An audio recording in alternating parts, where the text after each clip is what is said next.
Hello अस्सलाम वालेकुम। जैसे कि बड़े भैया का एपिसोड 26 का टीज़र जो है वो लॉन्च हो चुका है। जैसे कि यहाँ पर कबीर जो है वो अपनी बीवी से नाराज़ है क्योंकि उसकी बीवी जो है महविश घर छोड़कर चली गई है। वो जिस वजह से छोड़कर गई है वो तमाम घर वालों को पता है। यहाँ पर वानिया जो है वो दिल से खुश है और अपनी ननंद फरहीन से कहती है कि अच्छा है कि वो दोबारा कभी लौट कर ना आए। और बड़े भैया जो उसे मनाने गए देखिएगा नाकाम ही लौटेंगे। यहाँ पर जो है फरहीन के शौहर जो है वो बार बार जो है कॉल करके अपनी बीवी से जो है मिलने के लिए बात करते हैं, लेकिन फरहीन को जैसे कि घर वालों ने मना किया है तो वो उसकी फ़ोन कॉल्स को नहीं उठाती है।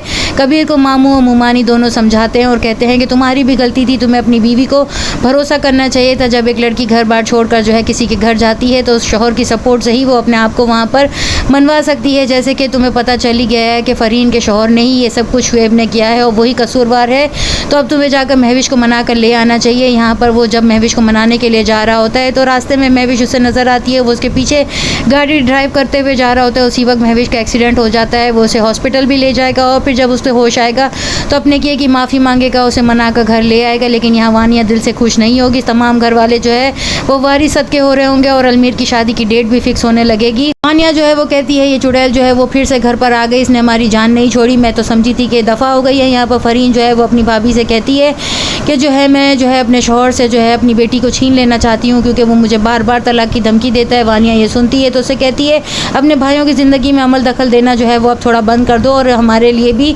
जान छोड़ दो। जिस पर महविश कहती है ये इनके भाइयों का घर है और हमारा बोलना जो है वो बनता नहीं है। यहाँ पर फरहीन जो है वो अपनी भाभी से जो है वो बहुत ज़्यादा खुश है और उसका शौहर जो है वो पछताने लगेगा कि जो धमकी उसने दी थी वो उसके गले पड़ने लगी है। पर शुएब से कबीर जो है वो बिल्कुल भी बात नहीं कर रहा, बल्कि मामू जो है वो शुएब को समझा रहे हैं और कहते हैं कि आकर अपनी बीवी और बेटी को ले जाओ, लेकिन वो अपनी जो है वो नाक नीची नहीं करना चाहता है। महविश के बाप को भी अब पता चलने लगा है कि वो नाराज़ होकर यहाँ पर आई है। फरहीन जो है वो अपने भाई को समझाती है कि आप उसे समझा बुझा कर घर ले आएँ, जब वो घर आएगी तो मैं उससे माफ़ी मांग लूँगी और मैं इसके लिए एक बहुत अच्छी सी पार्टी जो है वो अरेंज करना चाहती हूँ और एक सेलिब्रेशन रखना चाहती हूँ और फिर मैं उससे माफ़ी भी मांग लूँगी। जिस पर उसका भाई कहता है अच्छा ठीक है। फिर अपनी बीवी को जो है फूल का बुके देते हुए कहता है कि जब मुझे तुम्हारे साथ खड़ा होना चाहिए था तो मैंने तुम्हारा साथ नहीं दिया, लेकिन मैं अब सारी ज़िंदगी तुम्हारे साथ बिताना चाहता हूँ और तुम्हारे साथ अपनी ज़िंदगी को खुश व खुर्रम गुजारना चाहता हूँ। यहाँ पे वानिया जो है अपने कमरे की तमाम चीज़ों को तोड़ फोड़ करेगी और कहेगी कि फिर से ये चुड़ैल मेरी ज़िंदगी में आ गई है और मेरे ही घर में खड़ी रहकर वो मुझे धमका रही है। मैं इसको छोड़ूंगी नहीं नेक्स्ट एपिसोड में। और क्या दिखाया जाएगा, चैनल के साथ बने रहें, लाइक करें, शेयर करें और सब्सक्राइब करें।